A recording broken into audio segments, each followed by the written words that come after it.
Well, good afternoon, everyone. Welcome. Thank you for coming. So good to see all of you. I know some of you are here for the Lakeside summer, or some of you are here for the day, whichever the case may be. We hope you enjoy your time here at Lakeside. It's a good day to be at Lakeside any day. My name is Bill Carlson. I'm with the Heritage Society, and it's my pleasure to talk to you a little bit about some things here at Lakeside. One of the things that we do at Lakeside, sometimes I get in conversations with people and talk about how long have you come to Lakeside? How did you come to it? Why did you come? I was talking to a woman a few years ago, and she said that she and her husband wanted to have a getaway weekend someplace new, different, someplace they hadn't been before. And a friend had said, well, why don't you go to Lakeside? So he gave them the directions, and they pulled up in front of the 5th Street gate, which has a big arch there, and it says, Lakeside Chautauqua. And the wife said, my God, it's an Indian reservation. Well, she laughed when she told the story on herself. They came in anyway, fell in love with the place, and have been coming ever since. So what's with this word Chautauqua? Where did it come from? What does it mean? I'm going to talk about that. And we'll talk about how the word got applied to a religious, educational, and cultural movement that swept the country for half a century. And we'll talk about where it stands today. And all this is to help lead up to Lakeside and the founding of Lakeside, its history, and how it fits into the Chautauqua program. First of all, we need to get a little context. We'll go back in history a ways briefly, the 1800s. In the 1800s, there were these popular gatherings known as religious camp meetings. They were particularly popular among Baptists and Methodists, but a lot of other folks at the same time there. They varied in length, several days, usually 4, 5, 6 days. Several preachers would get together, and they'd go to a local farmer and persuade him to let them use or even sell them some land, perhaps sometimes several acres, because there could be anywhere from 100 to 1,000 people. As this movement grew, there would sometimes be very large assemblies at these gatherings. Basically, these were kind of emotional rallies to try to fire up the faith of the people so that they would go to church and be active, return to church, go to church, start in the church, and so forth. Preaching and singing in the morning, preaching and singing in the afternoon, preaching and singing in the evening. And as time went by, sometimes people would bring a violin or a pump organ or something, and this would be their day. Now, over here, as you look at the screen, this is a preacher's stand here. They weren't all quite like that. Some of them were just a shed roof kind of thing to protect from the sun and the elements. Out here we have people gathering on benches, all nicely dressed, of course, as if they're going to church. And over here there's a white triangle. You may not be able to tell, but that's a tent. Because when we talk camp meetings, we're talking camping. And so the grounds for these camp meetings had to be fairly large because you needed space not only for the preacher, who's elevated because, first of all, so people could see him, and secondly, because, of course, there were no PA systems, and so he had to project a voice out over the crowd. And they needed a space there for people to have their tents, a place for them to eat or cook their food, place for a latrine, places for the horses and buggies and wagons that brought people out from town. So it could be a several-acre spread. Well, into this atmosphere came the two key people in the Chautauqua movement, Lewis Miller and John Hale Vincent. Let me get this one here. Vincent moved around a bit in his life, born in the South, raised in Pennsylvania, ordained in New Jersey, and then assigned, for some reason, to churches in northern Illinois. And there he became particularly interested in the need to have better instruction for Sunday schools. It was kind of a haphazard system. There wasn't any consistency to it, and he was concerned. And so he created a Sunday school curriculum that he implemented as he went from place to place, particularly in Rockford and Chicago. Well, that idea was brought to the attention of the church leaders of the Methodist Episcopal Church, and they named him the National Director of Religious Education, and he proceeded to try to sell this idea around the country. One day, whoops, too far.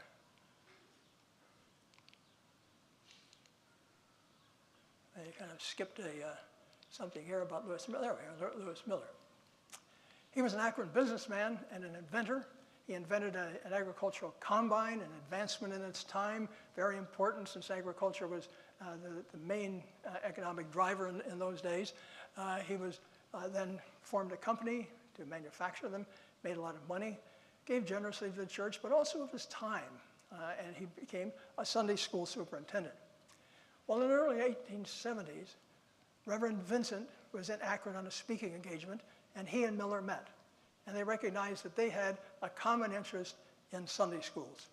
And they hit it off, and Vincent confessed to Miller that, you know, I've got this curriculum program, but what I really need, though, is a place for better training of Sunday school teachers. I'd like to have some kind of a summer assembly to do that, but I haven't quite found a place to do it yet.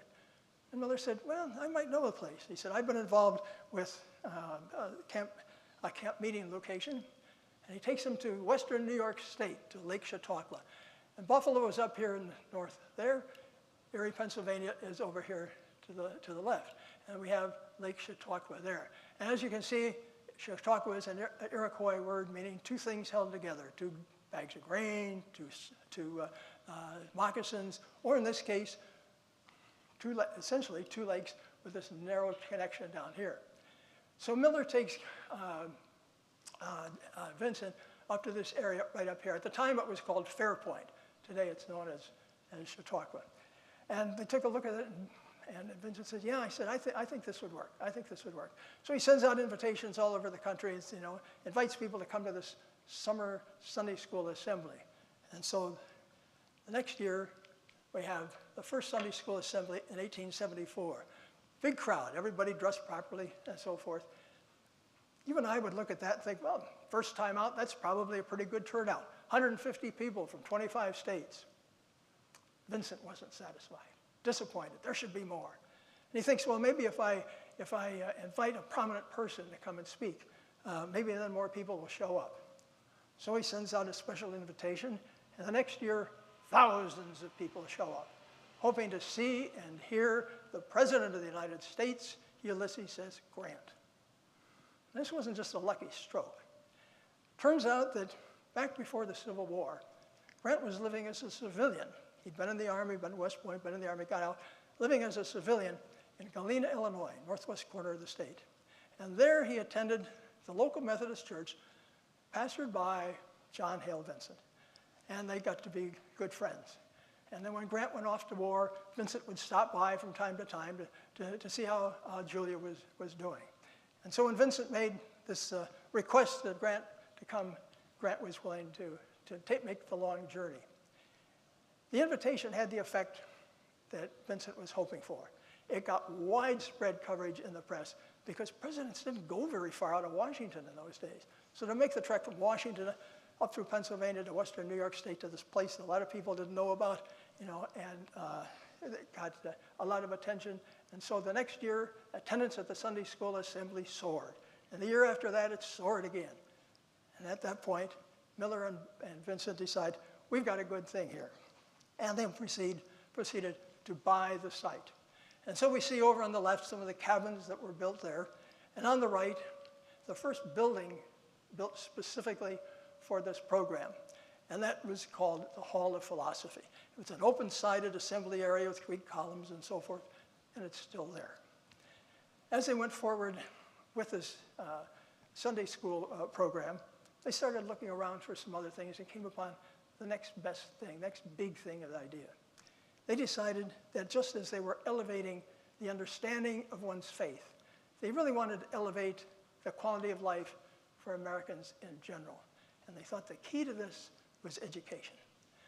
So here we have this quote from John Hale Vincent, that education, once the privilege of a few, must become the valued possession of many.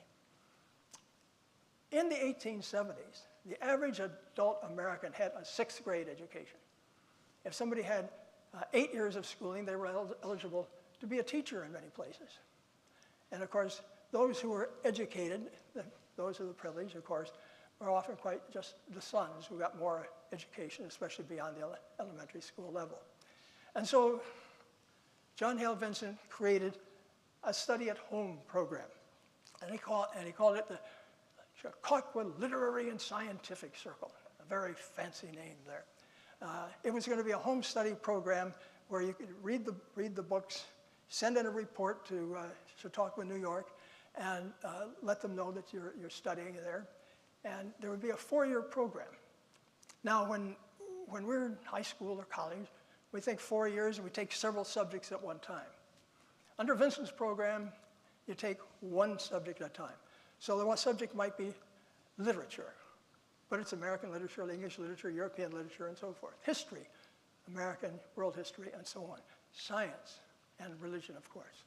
And so these became the subjects of the 4 years. If you happen to join this in the middle of the cycle, pick it up, it'll keep going. At the end of 4 years, you could get a diploma and go to a ceremony at Chautauqua, New York. But the key word here is circle. You could sit home and read it to yourself, think about it, or you can get some friends and neighbors, relatives to join and have a discussion about it. And so you get together with 3, 5, 6 people, whatever it is, and talk about it. Read the book, discuss it. Does that sound like a familiar formula for any of you? It's familiar for book clubs. This was the first big book club, and it still exists in a different form than this. So this is what worked. Well, as it turned out, the book club idea, or the circle idea, was very, very popular.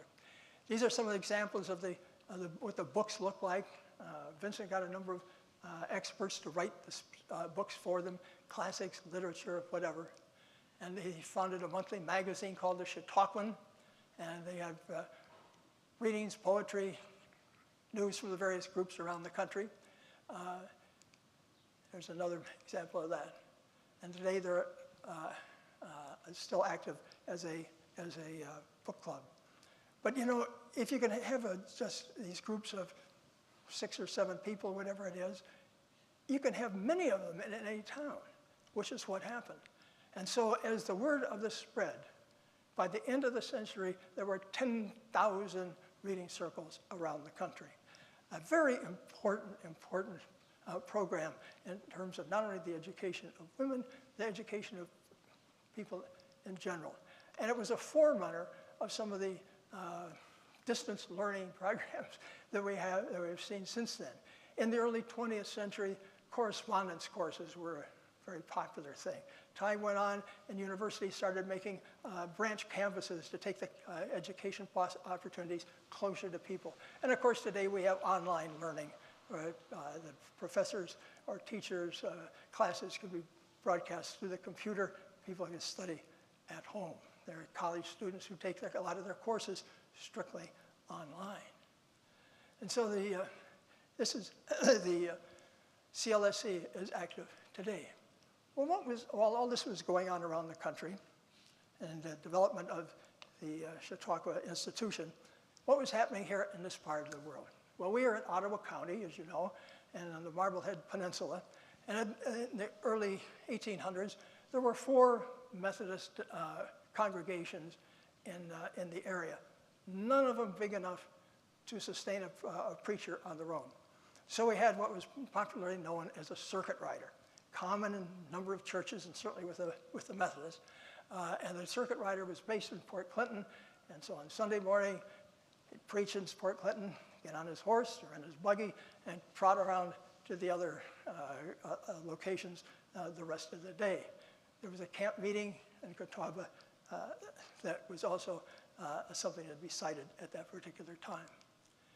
So Father Clemens was one of the key people in our story today. Alexander Clemens was not a priest. He's called Father, but he was basically the patriarch of Marblehead, our village next to us here. He was a quarry operator, very active in his church, gave money, gave his time, and so forth, and he was eager to expand on that experience.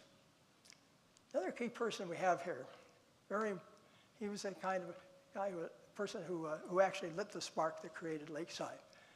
Richard Duvall was an Ohioan. He was ordained in Kansas, and he had the misfortune of being pastor of a church in Chicago, Illinois, at the time of the Great Chicago Fire in 1871, and his chapel was wiped out. Duvall was without a job. He was almost panicked.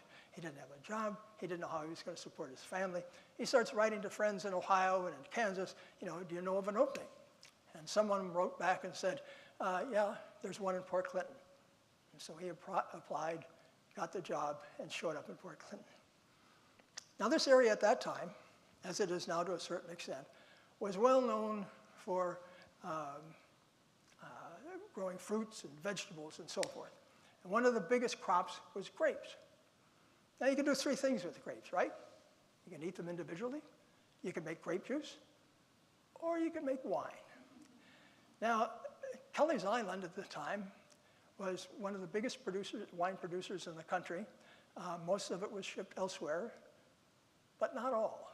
A lot was consumed locally, and so there was the resultant revelry and drunkenness and so forth in the area. And poor Reverend Duvall was dismayed at this, because at the time, the Methodist Church, the Methodist Episcopal Church, as it was called at the time, had several prohibitions. No drinking, no dancing, no card playing, no gambling.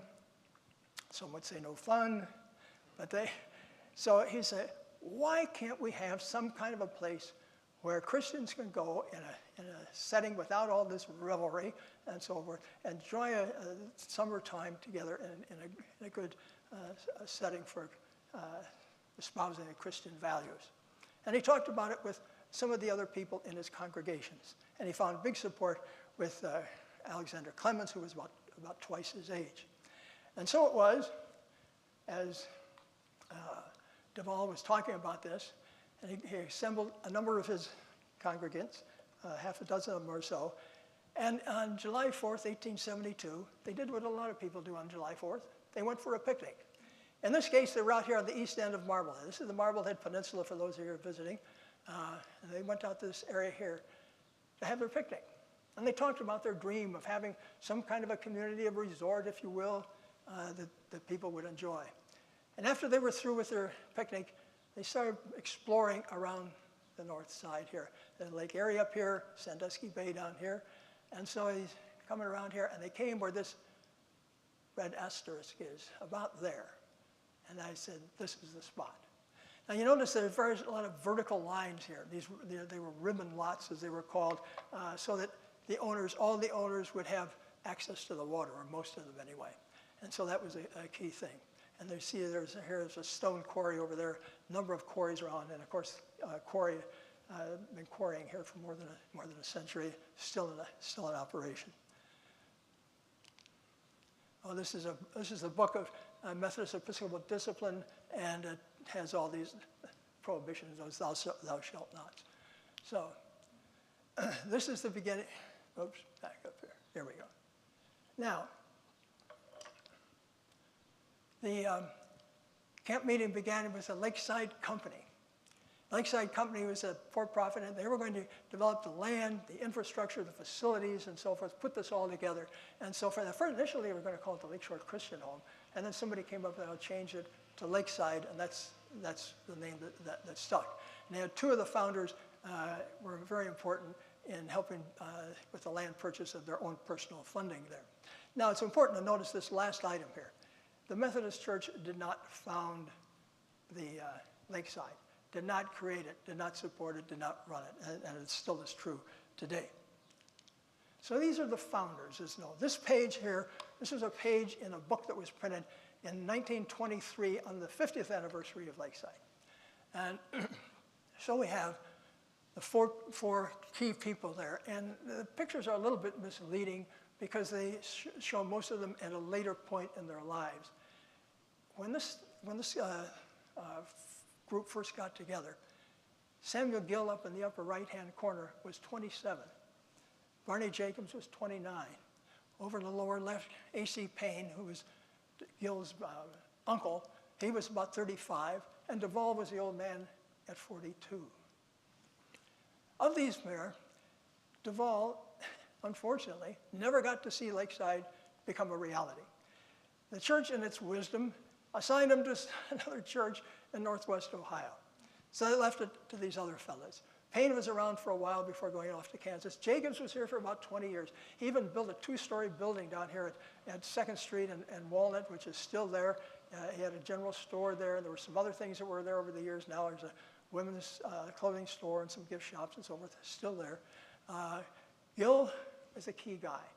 He was the youngest. He was involved for 30 years. He was a secretary of the Lakeside Company. He was essentially handling day-to-day matters, and he was extremely important for the growth of Lakeside. Here we talked about here, he was a secretary, businessman, teacher. Christie Chapel was one of those 4 stops that the preacher made on his rounds. Jacobs came in from Denmark, and he had a dry goods store in Port Clinton. However, these folks were businessmen. They didn't know anything about programming. They didn't know anything about religious education and so forth. So they went to St. Paul M.E. Church in Toledo, asked for some help. And thus we have the creation of a second organization, the Lakeside Camp Meeting Association. So we've got 2. One that takes care of the facilities and the properties and so forth, and the other that's running the program. The first thing that they did was to build a dock. Alexander Clemens and his son supervised this dock, 300 feet long, and built of logs. It was essentially like building a log cabin. You know, you put a notch at the end of a log, then you take another log, put a notch on that one, build them up like that. And so they built this crib. And they had the crib there. Then they filled it with rock. Being a quarry area, it's easy to get lots of limestone to put in the middle. And then they put lumber across the planks across the top of it to create the dock. Well, it was later lengthened to more than 600 feet. It's now 616 feet and reinforced with concrete and steel. But this was the important thing. Now, why would they build a dock? Why would that be the first thing they would do? Well, it was because there were no good roads out here. And the railroads wouldn't come for another 15 or 18 years, middle 1880s. Really. And the best way to come here was by steamship. And there were steamships that went back and forth across the lake, right past Lakeside, from Cleveland, Lorraine, Sandusky, Toledo, Detroit, back and forth. And so this was a logical way to bring people and building goods to this new site. So the dock was very important. Today it's used mostly for recreational purposes, but this is the key to the start of Lakeside. Now, we have the first camp meeting from August 27th to September 6th in 1873. And you can see in the background there the preacher's stand, big covered, different one than the first one we saw. All these people sitting there facing the preacher, except for the 4 little boys who were willing to pose for a picture in front here. So that was the first camp meeting. And from time to time, we observe this here at Lakeside. So this is what I call a DBS slide, dull but significant. This is the street map of Lakeside as it exists today. And so what we have here, the dock is up here. And the first purchases were this stretch here, about 3 streets wide in today's Lakeside. This was bought first, then this one, and a few years later, this one. So the west side of Lakeside is the older part of Lakeside. That was the first part that was built upon. There was eventually an auditorium here, and there was another park here where there's today another auditorium. And there's a big lakefront park up here. So, as these purchases were being made, there was a businessman in Sandusky to the east of us there who got wind of all this purchasing going on and this development and so forth. He said, oh, maybe this is a good thing I ought to get in. And he bought 40 acres right here. Lakeside subsequently went to him and wanted to buy it. And the owner, Stephen Bolt, B-O-A-L-T, wouldn't want to sell. And they kept trying, wouldn't want to sell. So Lakeside said, well, we want to expand, and so they bought these properties over here and over here.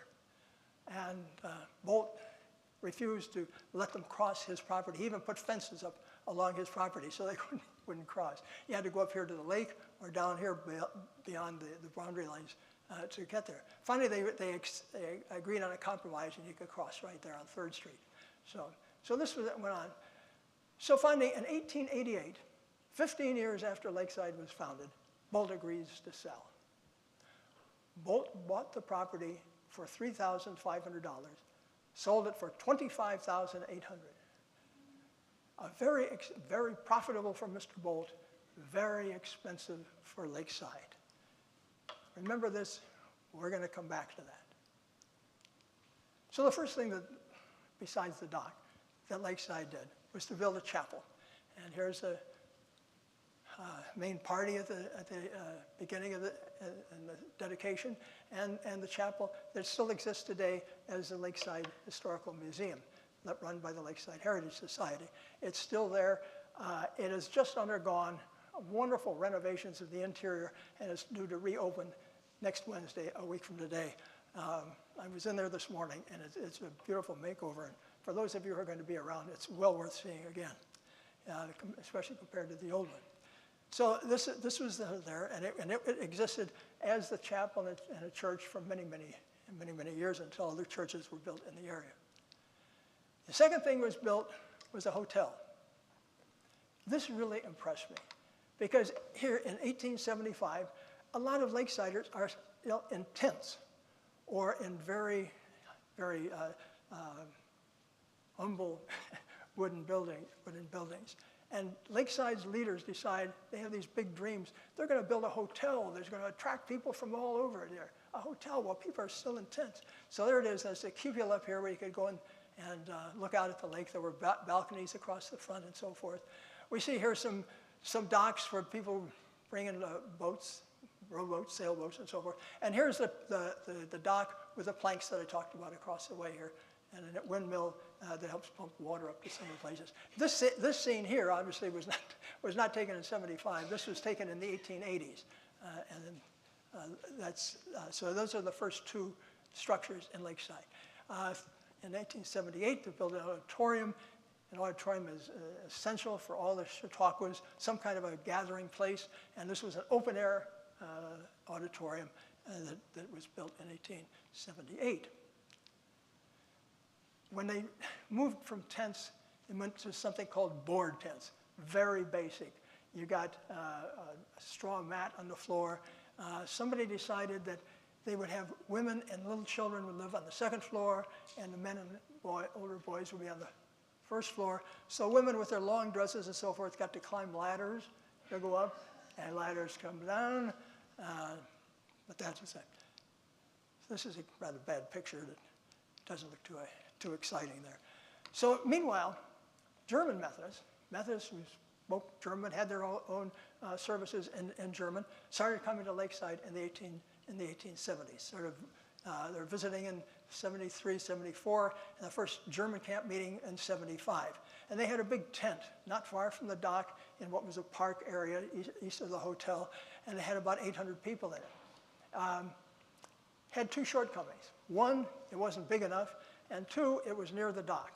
And although the German Methodists could be lusty singers, they couldn't compete with the steamboats that had come in. Toot, toot, we've arrived. Here are the horses and buggies and wagons that are coming down to pick up the luggage or the building materials and so forth. They said, too disruptive, can we move? And so they moved several blocks south to what was then called South Park.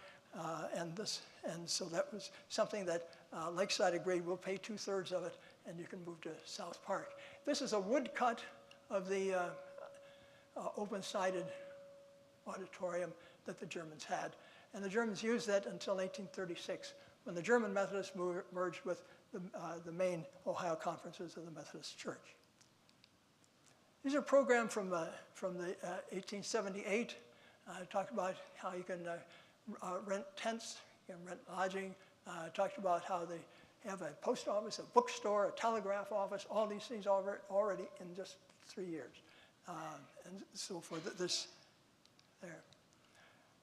Reverend John Hale Vincent had a brother, Dr. B.T. Vincent.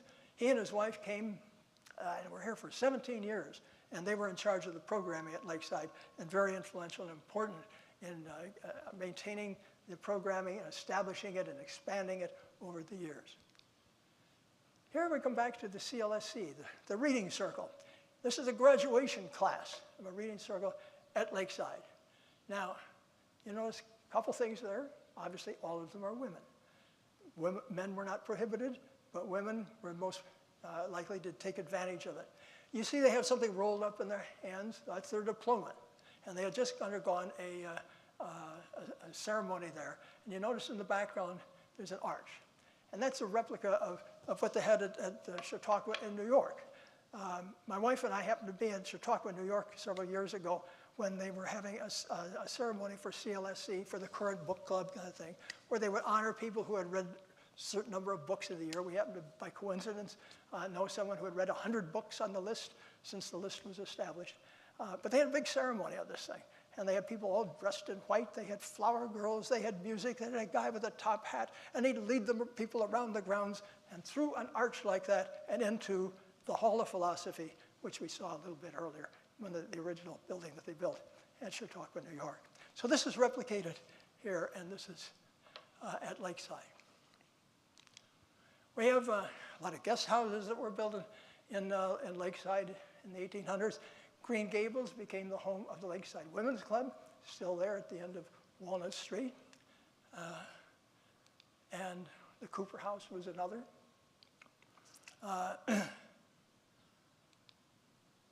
Now, we mentioned about the financial price that Lakeside paid to buy the Bolt property after they bought it for $2,500, $25,000, excuse me. It turned out to be more expensive than they had anticipated. The cost of buying just that property was more than the cost that they paid for all the other properties combined. And it turned out they couldn't pay the bill. And so the banks said, we want our money. And they couldn't pay off the loan. And so we come to the lowest day in our history. Lakeside went into receivership. There was a sheriff's auction on the hotel porch in 1902. This is to sell the assets of the Lakeside Company. Remember, there were two organizations. This is for the Lakeside Company, which had the facilities, the hotel, the auditorium, the dock, the stables, and so forth. And there was great fear. Who's going to buy it? Will this be the end of Lakeside? Will the wine companies buy it? You know. So instead, there was only one bidder, and that bidder was the Lakeside Camp Meeting Association. And so thus, Lakeside was saved. And in the coming years, we had a merger of the Lakeside Company and the Lakeside Camp Meeting Association, and they created a new organization called the Lakeside Association, which is what we have today. So here we have a picture then of the lakefront, and a couple of changes here. For one thing, over here at the hotel, that cupola over there where you go up and look out at the lake is gone. Lakeside had built an addition onto the west side of the hotel, or east side of the hotel along Maple Avenue, and this is a cupola where they open up the ceiling on the side there, and they get hot air flowing out from the hotel. And over here, we have something else, and we see some cottages back in here. Trees have grown up along here. Over here, we have something new. We have a gate, a toll gate. It had been, there were people on the honor system to come in and pay your 10 cents a day to come in. Well, some people just kind of forgot to do that. And so they set up a gate. You get off the boat, you pay to get through there. There was a time when, several years later, this picture is in 1906. Several years after they established the gate, they said, well, you know what we really want to do is be able to support the programs in the auditorium. And so maybe we'll just charge to go to the auditorium. And so they put up a fence around the auditorium, and you had to pay to get inside. Now, the shortcoming of that plan was that it was an open-air auditorium, open on the sides, so people just stood outside and listened for free. So, well, obviously, it didn't last very long. Now, here we have these row houses. If you were on the dock, you were down at the lake, and you're getting off the boat, this is what you would see in the 1890s. There are grand houses. The one on the left was for three families. It was built in three parts, and the three families shared this. It was called Del Waffen, and a very impressive place. Well, in 1905, a little disaster happened.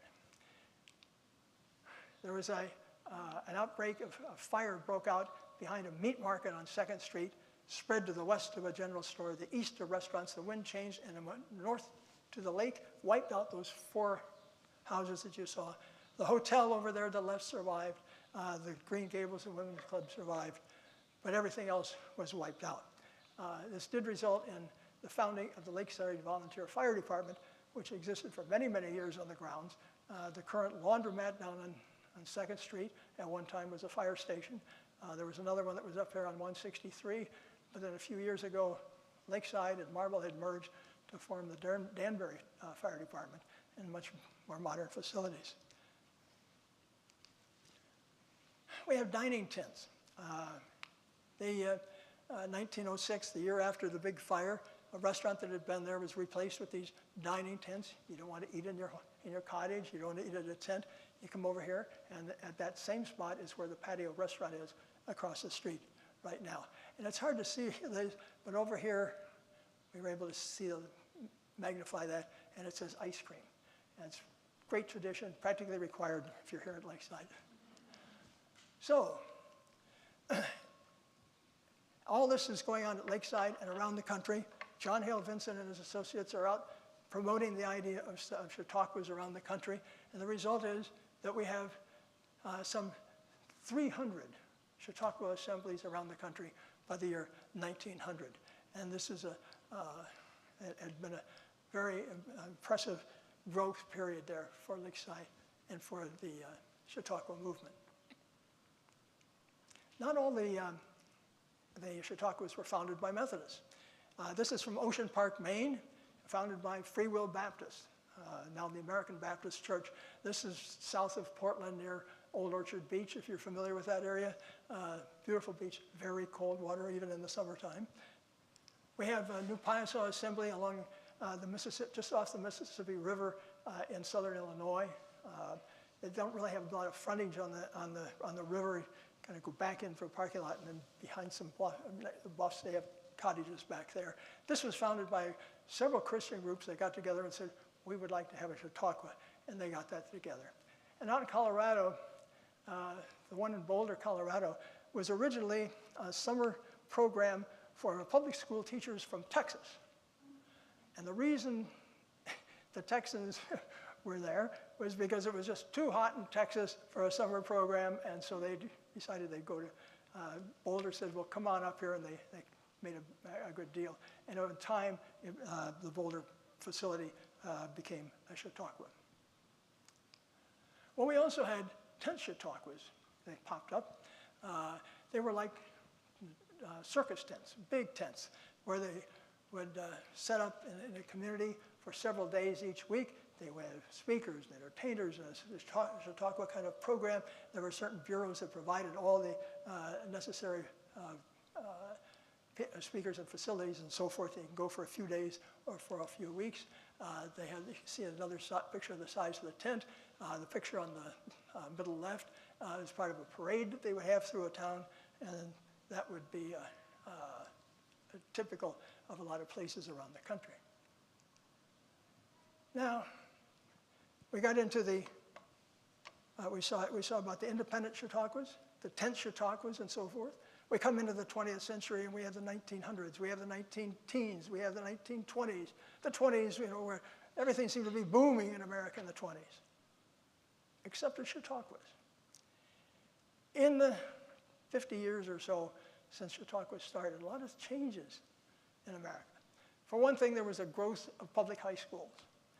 And so more and more people were getting 12 years of education instead of 6 years back in the 1870s. And more education, more learning that was going on. There were more public libraries in this. And thus, the Chautauqua reading program, this program with the reading circles, seemed less necessary, less needed, less attractive. And that was not that, and so that hurt. There were a number of changes in the, you had competition for their relaxation and entertainment values. You had the growth of movies. And by the end of the 20s, the talkies were out. Also in the 20s, you had the birth of radio. Not everybody had a radio yet, but those who did didn't even have to leave home to be informed or entertained. You had a migration also from small towns and rural areas into cities where there's more to see and more to do. And so all this, and one other thing, more people were buying automobiles. And they could hit the road and go a lot farther to see things and do things than to just get in a buggy or a wagon go down, how far could they go in a few hours or a day to a Chautauqua site. And so in the 20s, one Chautauqua after another closed. And the ones that didn't close in the 20s closed during the Depression in the 30s.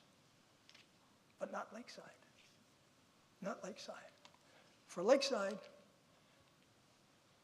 it was a strong period, a boom period.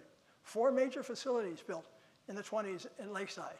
New administration building still there on the lower floor with hotel rooms on the upper 2 floors. Added another 30-some rooms there. Gave us 2 hotels then. And then in the 60s, another wing was added on, and the combination became the Fountain Inn, which is there today. Orchestra Hall, where we are now, was built in the 1920s. A grand name for a place that you can't really get an orchestra up there. I've seen 5-piece band, but I can't say no orchestra. But it sounds good anyway. It was built for movies, for lectures, and special events there. Wohomus, like some people I think, but when I first heard of Wohomus, I thought it was an Indian name, an Indian word of some kind. But it stands for Women's Home Mission. This is where women stayed they went through a training period to become missionaries around the United States. And there was also a counterpart, Women's Foreign Mission, which was separate. And we had a new auditorium in the same place where the old one was. Amazingly, the old auditorium was torn down after the season ended in 1928, and a new one was ready when the season started in 1929. Amazing, amazing. If you haven't seen it, I hope you go by it. It's the biggest, just block up the street here, biggest building on the grounds. Today it seats 2,500 people. Used for church services on Sunday, entertainment other times, and sometimes other meetings and special events. Very important. And that was that marked the 20s. When we got into the 30s, Lakeside was not immune to the kinds of things that were going on in the Depression and so forth. Lakeside was able to survive, though, because, for one thing, it was never just a summer community. There were always people who lived here, not many hundreds or thousands, but enough to be called a sustainable community. We also had a church that served the surrounding area. We had a school that served the surrounding area. We had this little mini downtown here with shops and stores and so forth, and a restaurant. And down the block here, there's an empty lot, there's a parking lot. There was a Standard Oil gas station down there. And so the significance of all this is that the Chautauqua program only took up a small part of the year. Most of the year, Lakeside was open, the gates were up. And so people could come in from Marblehead, from Danbury, shop, eat, gas up their car, and so forth. All this helped. It also helped that we had various other groups that would come in and rent facilities. And so we had Federation of Women's Clubs, Epworth League for young adults. We had religious groups. The Lutherans are here for the 106th time. They've been coming since 1920. So and all these various groups, paid some fees to Lakeside to use the facilities. There were also, excuse me, getting a little dry here. So we had a number of reasons for Lakeside to exist when others had failed. As they got into the 1930s and so forth, the financial pressures were such that they really needed some angels to come to the rescue. And it helps if you have financial angels. For Lakeside, there were 2. One was the president of the board, who was a banker in Cleveland. The other was Arthur L. Hoover, who was the general manager. Then the title was the general manager, is a top guy here at Lakeside. He was here for 20 years. He built a number of these buildings. He led through the 20s into the 40s. He had inherited some money from his father, who had invented a farm implement called the potato digger for the potato industry. Made a lot of money, and Arthur Hoover inherited that. And he and the banker loaned money to Lakeside to help keep them afloat. And they got them through the Depression, through the World War II, and in the 1940s, both men forgave the remainder of the loan, and it just became a gift to Lakeside. And so as after the war, Lakeside continued to rebound as everybody else. And Lakeside continued to grow. And so the Lakeside then, as we come into today's world, is a little different in some ways than it was years ago. Although the roots here are with the Methodists, we're very much an ecumenical community. Our Sunday services, as many of you know, have included people from many denominations from around the country and sometimes even other countries. I mentioned the Lutherans are here this week, and we have Catholic Mass on the grounds every week during the summer. But if there's some things have changed, a lot of things remain the same. We have still a family-oriented kind of community, and we are very much an intergenerational community, and a place where kids can roam freely, often without parental supervision, because it's a safe place to be. So what we come down to here is a listing of the surviving Chautauquas from the 1800s.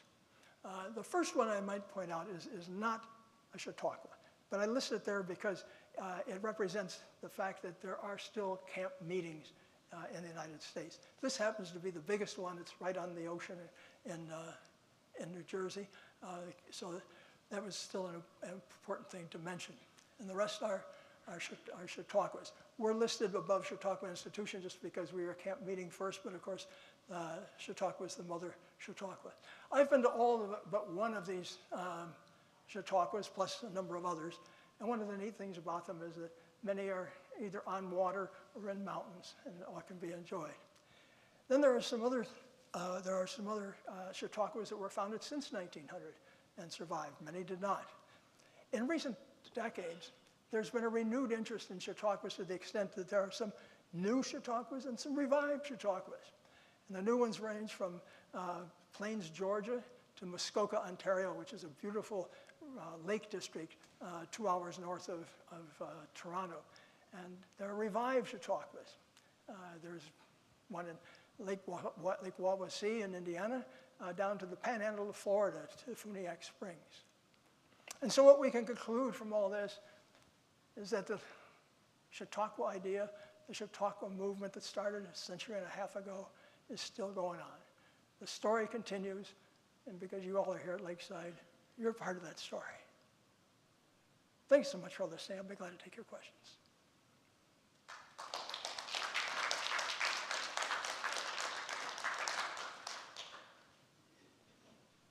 Anybody? How many people does this Chautauqua employ? Are they all volunteers? No, there's a staff, and I don't know exactly how many, but we get a lot of volunteers that come in that work during the summers. I mean, they work in the gardens. They work on various activities around the campus. I don't know. I really don't know exactly how many are employed, though. At one time, it was like 30-some full-time and 200 or 300 part-time and volunteers, that kind of thing.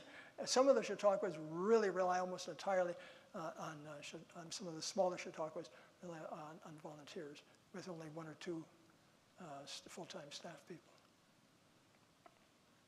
Anybody else? Yes. I just had a couple of comments. At the end of July, this year will be our second year that we are partnering with Ocean Grove for a camp meeting that will be held in the Hoover Auditorium. And I noticed you had the map up there of Lakeside when they bought the land. And the first owner of Lakeside, Ephesus Bull, purchased the land in Marblehead, which included Lakeside, and the price for Lakeside that he paid at that time, about 1803, was about $67.50. Yeah, very interesting, isn't it? What a contrast, yes. Anybody else? Do you have full-time residents here? Yes, yes. And I'm not really sure how many. We hear a lot of estimates on that, anywhere from 50 to 100. We're part of a larger census tract. I looked it up one time. It said there were 668, and that's way too many. But every year we learn of more people who are deciding to live here year-round, couples, individuals, whatever. And it's got to the point that the Lakeside Property Owners Association has developed a quiet season, off-season social program so that there's something to do each day. Not like it is today where there's a long list of things and you don't know how many you can get to in one day. But there's something, whether it's card games or lunches or shuffleboard or eating out at a restaurant someplace or whatever. There's just something, and people will get together. And of course, people then get together on their own too.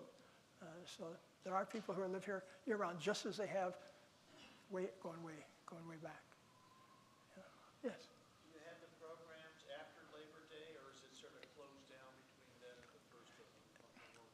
Right. It closes at Labor Day weekend, and there is a big closing ceremony over the Labor Day weekend. And then the only thing that goes on after that is what I just talked about, these off-season programs that the year-round residents enjoy, and it starts up then on Memorial Day weekend. So that's our schedule. There of these, we are one of the few that runs that long, from Memorial Day weekend to Labor Day. I think the one in Illinois also does. The Mother Chautauqua, I think, is 9 weeks. Some of the others are 6 or 8 weeks. And there are some very small Chautauquas that are basically like the old ones that are only a week or two. And there's one in eastern Ohio whose name escapes me. Their land was owned by the church at one time, and the church sold it, and so their programming kind of disappeared, but they wanted to keep the historical connection, so they still call themselves a Chautauqua by having a Chautauqua program 1 weekend in July. So not quite the same. Not quite the same. Yeah. Anybody else? Well, thank you so much for coming. It's been a pleasure. Enjoy the rest of your time here at Lakeside, however long you're here. Thank you.